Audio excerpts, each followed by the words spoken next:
Just the sight of Hollywood and his crew, the NWO, scared him to death. They fell, and they fell fast at my feet. In late 1997, the WWF were gaining momentum on the way to make a big comeback financially and creatively. At this point WCW was the dominant brand, drawing record numbers for the industry on the back of the NWO, and top babyface Sting. Despite people thinking of a new era, the actual biggest draw in the industry was still the man who dominated it for almost 2 decades at this point, Hulk Hogan. Hogan's numbers for his pay-per-view matches obliterated any other performer in the business. The NWO merchandise was all over mainstream media, and still is to this day. And his viewership numbers for his television segments broke cable TV records on what seemed like a weekly basis. WWF, building towards a Michaels vs. Austin WrestleMania main event, felt that they need another boost.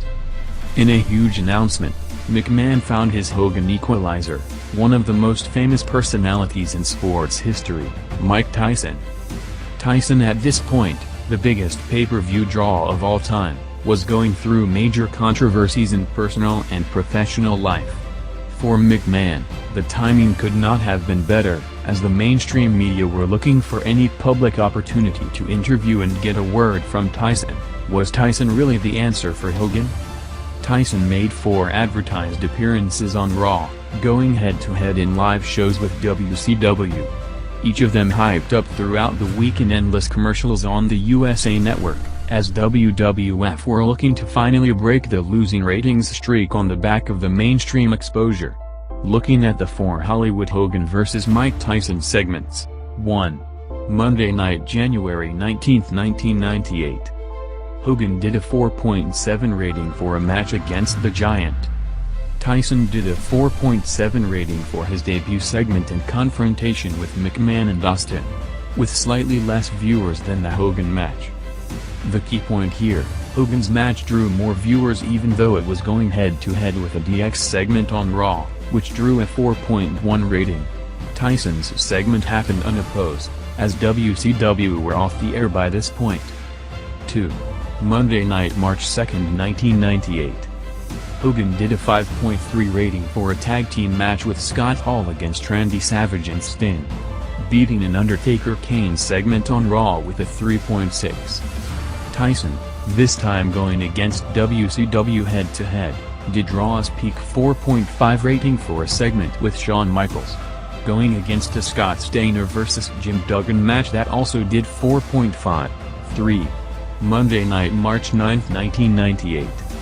Hogan and Tyson went head-to-head. While Tyson wasn't on Raw in person, his taped interview with Jim Ross was hyped throughout the show.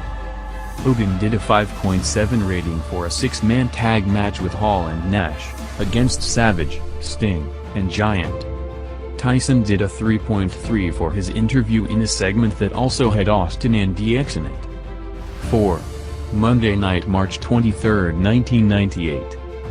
For the first time, it was Hogan vs. Tyson, live, as both were on screen at the same time from the buildings. Hogan did a 4.8 rating for his handicap match, teaming with Nash against the Giant. Tyson did a 3.7 rating for a segment with DX, on the Go-Home show for WrestleMania 14.